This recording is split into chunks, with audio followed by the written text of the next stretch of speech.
TSM6 news కి స్వాగతం. BJP రాష్ట్ర అధికార ప్రతినిధి చీకోటి ప్రవీణ్ విలేకరుల సమావేశం నిర్వహించారు. దేశం అభివృద్ధి చెందాలంటే మహిళల పాత్ర ముఖ్యమని, దేశ అభివృద్ధిలో మహిళలు ముందుకొస్తే అభివృద్ధిలో దూసుకెళ్తుందని అన్నారు. మోడీ, అమిత్ షాలు ప్రపంచ దేశాల్లో ప్రత్యేక గుర్తింపు తెస్తారని, మహిళలకు 33% రిజర్వేషన్లు ఉండాలని బీజేపీ బిల్లు పెట్టారు. మహిళా వ్యతిరేకి కాంగ్రెస్ పార్టీ అని అన్నారు. మహిళల కోసం తమ సీట్లను త్యాగాలు చేయడానికి సిద్ధంగా తాము ఉన్నామని అన్నారు. కాంగ్రెస్ ఇండియా కూటమిని మహిళలు చీకొడుతున్నారని, రేవంత్ రెడ్డివి కేవలం మాటలే, చేతల్లో లేవు అని, కేసీఆర్ లాగానే రేవంత్ పాలన కొనసాగుతుందని, 6 గ్యారెంటీలు అమలు చేయడంలో రేవంత్ రెడ్డి ప్రభుత్వం పూర్తిగా విఫలమయ్యారని, రానున్న ఎన్నికల్లో కాంగ్రెస్ పార్టీకి బుద్ధి చెప్పాలని, డిలిమిటేషన్కు మహిళా బిల్లుకు ఎలాంటి సంబంధం లేదని ప్రజలు అన్ని గమనిస్తున్నారని, తెలంగాణలో మోసపూరిత సీఎంగా రేవంత్ రెడ్డి మిగిలిపోతారని ఈ సందర్భంగా బీజేపీ రాష్ట్ర అధికార ప్రతినిధి చీకోటి ప్రవీణ్ అభిప్రాయపడ్డారు. ఇలా సౌత్కి జరిగే అన్యాయం ఏం లేదు. ఎక్కువ సీట్లు డీలిమిటేషన్ పై లింకు పెట్టి డీలిమిటేషన్కి దీనికి ఎలాంటి సంబంధం లేకుండా దానికి మేము మహిళా బిల్లుకు మాత్రం మేము మంచిగా రెడీగా ఉన్నాము. ఈ డీలిమిటేషన్కి అడ్డపడతామని చెప్పి సౌత్కి అన్యాయం జరుగుతుందని చెప్పి ఈ కాంగ్రెస్ నాయకులు ప్రజలని మభ్యపెట్టే ప్రయత్నం చేస్తారు. సౌత్కి ఎలాంటి 1% వల్ల సౌత్కి ఎలాంటి అన్యాయం జరగదు.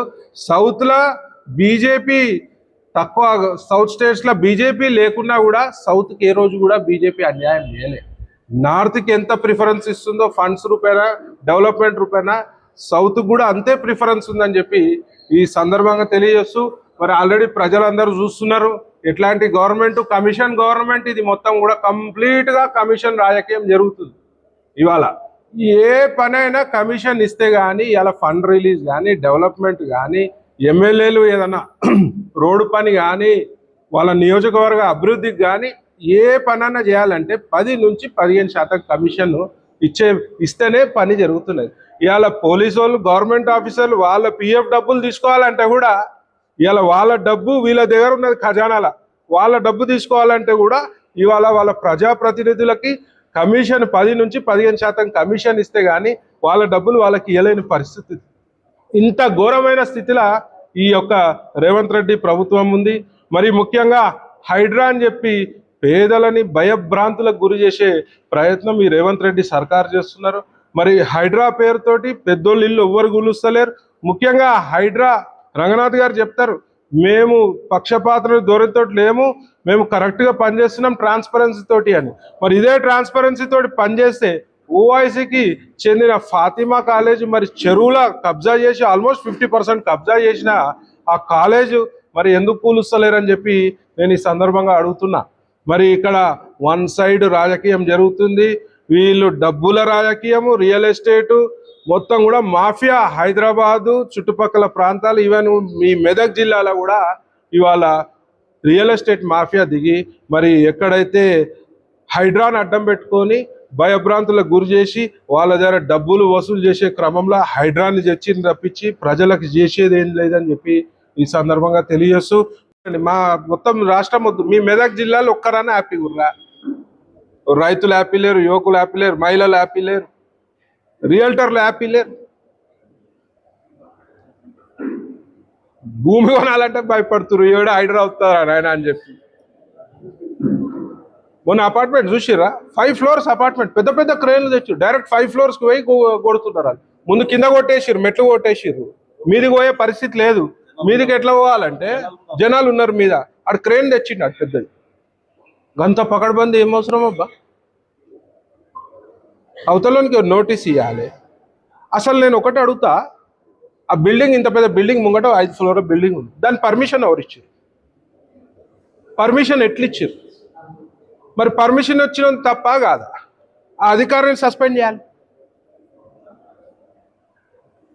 ఇప్పుడు నువ్వు ఆడ ఫ్లాట్ కొంటావు కదా, ఫ్లాట్ నువ్వు ఆ పర్మిషన్ ఏదో నార్మల్గా చూస్తావు, పర్మిషన్ ఉందా లేదా చూస్తావు.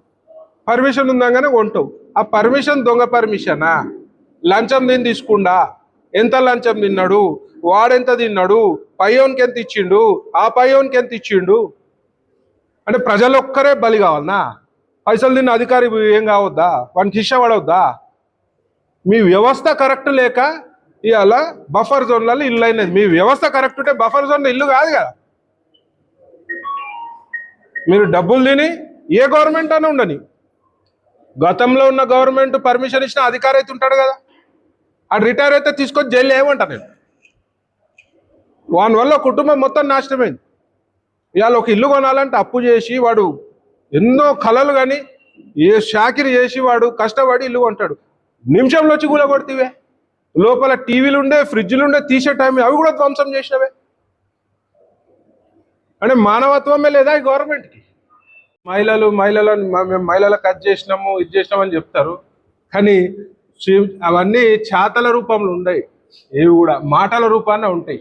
సేమ్ గతంలో కేసీఆర్ ఎట్లయితే మాటలతోటి మభ్యపట్టి 10 ఏళ్ళు ఈ రాష్ట్రాన్ని దోసుకున్నారో, ఈ 5 ఏళ్ళు కూడా వీళ్ళు అదే మాటలతోటి మాట్లాడి మరి దోసుకునే ప్రయత్నం తప్పించి మహిళలకు కానీ ఎవరికి కూడా అన్ని వర్గాలని, ఇప్పుడు మహిళలని కాంగ్రెస్ విపరీతంగా మోసం చేసింది.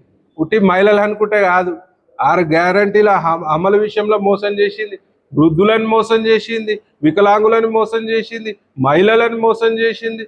మరి కాంగ్రెస్ ప్రభుత్వం ముఖ్యంగా యువతను కూడా మోసం చేసిన చరిత్ర, ఈ నీచమైన చరిత్ర ఈ కాంగ్రెస్ ప్రభుత్వాన్ని అని చెప్పి ఈ సందర్భంగా తెలియజేస్తూ, మరి ముఖ్యంగా మహిళలు ఇవన్నీ కూడా మీరు సోషల్ మీడియా వేదిక కానీ వీళ్ళు చేసే దురాలోచన మహిళల పట్ల ఎంత చిన్న చూపు చూస్తున్నారు అనేది ప్రతి ఒక్క మహిళ గమనించాలి.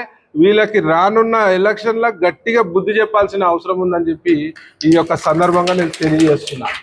ఇవాళ దునియా మంత్రిత్వ శాఖలలో దునియా స్కాములు జరిగినాయి, అన్ని తీస్తా నేనని చెప్పింది. ఇవాళ బీఆర్ఎస్ వాళ్ళ దగ్గర ఉన్న డబ్బు బలంతో ఇవాళ రేవంత్ రెడ్డిని కొనుక్కున్నారు. ఇవాళ ఒక్క స్కామ్ అనేది కూడా బయటికి రాలేదు. ఇవాళ ప్రజలు గమనిస్తున్నారు, ప్రజలు అమాయకులు కాదు. ఇవాళ వచ్చే ఎలక్షన్లలో నీకు ప్రజలు గట్టిగా గుణపాఠం చెప్తావు. తెలంగాణ చరిత్రలో ఒక హీనమైన ముఖ్యమంత్రిగా, ఒక మోసగాని కింద ఇవాళ తెలంగాణ ప్రజలు నిన్ను అభివర్ణించే పరిస్థితి రేవంత్ రెడ్డి వస్తుందని చెప్పి సందర్భంగా తెలియజేస్తున్నాను. అందరికి కూడా ధన్యవాదాలు. గురించి మోడీ గురించి బీజేపీ గురించి ఆర్ఎస్ఎస్ గురించి అసభ్యంగా మాట్లాడతారు. తినేది వాసాలు లెక్క పెట్టడమే అవుతుందా కాదా? ఇది మన దేశంలో ఉంటూ పరాయి వాళ్ళ దగ్గర మన దేశం గురించి కించపరిచేలాగా మాట్లాడతారు. రేవంత్ రెడ్డి నన్ను నిల్వలు పోయండి, అడ్డంగా పోయండి, ఒక్క రూపాయి అమ్మబడి ఇయ్యాడు అంటే ఎందుకు ఇస్తారు? నీ కోసము, నీ కుటుంబ సభ్యుల కోసం అన్యాయాలకు అక్రమాలకైతే నీకు అప్పులు వస్తాయి, కానీ సాధారణ మధ్య పేద తరగతి వాళ్ళకు మాత్రం అప్పులు రావా? అప్పు రాదని చెప్పుకోవడానికి సిగ్గుపడాలి నువ్వు. అప్పు కాదు, ప్రజలు ఇస్తున్న ఈ ట్యాక్స్ల వల్లనే మన రాష్ట్రం అనేది అభివృద్ధి చెందుతుంది. నువ్వు రాజీనామా చేసి చూడు, బీజేపీ ఒక ఎమ్మెల్యే గెలిస్తే అసలు రాష్ట్రం అంటే అభివృద్ధి ఎట్లా చెందుతుందో మేము చూపిస్తాం. ఆల్రెడీ మన బీజేపీ నరేంద్ర మోడీ గారు దేశం ఒకప్పుడు భారతదేశం అభివృద్ధి చెందుతుంది అని చెప్పారు. నరేంద్ర మోడీ గారు వచ్చి నుంచి భారతదేశం ఆర్థిక వ్యవస్థ బలపడింది, అభివృద్ధి చెందుతున్న దేశం భారతదేశం అని ఇప్పుడు చెప్పుకుంటున్నారు. అలాగే మీ కాంగ్రెస్ అనేది ఒకప్పుడు కాంగ్రెస్ పార్టీ ఉండేది అని చెప్పుకునే పరిస్థితికి మేము తీసుకురావట్లేదు, మీకు మీరే తీసుకొస్తున్నారు. దయచేసి బీజేపీ అని, ఆర్ఎస్ అని, బజరంగ దళ్ అని ఎప్పుడైనా మీరు అక్రమంగా అన్యాయంగా వాళ్ళ గురించి తప్పుగా మాట్లాడితే విని ఊరుకునేది లేదు. బీజేపీ కార్యకర్తలంటే సామాన్య కుటుంబానికి చెందిన వారు. రేవంత్ రెడ్డి, రాహుల్ గాంధీ మీకు చెప్పేది ఒక్కటే, పెట్టారు కదా ఓటింగ్ కోసం మాత్రమే మా మహిళలు పనిచేస్తారా? అసెంబ్లీ మాకు లోక్సభలో ఎందుకు స్థానం ఇవ్వరు? లోక్సభలో మా మహిళలకు తిరిగే హక్కు లేదా? ఇప్పుడు మీకు ఎప్పడం కూర్చోవడం, అడ్డుకోవడం మీకు అలవాటే, దాన్ని సక్సెస్ చేయడం, మంచిగా మార్గం తీసుకురావడం మాకు అలవాటే. చూడండి, ఈ మహిళా బిల్లు 33% అనేది ఖచ్చితంగా ఓకే అయ్యేలా చేస్తారు మోడీ గారు.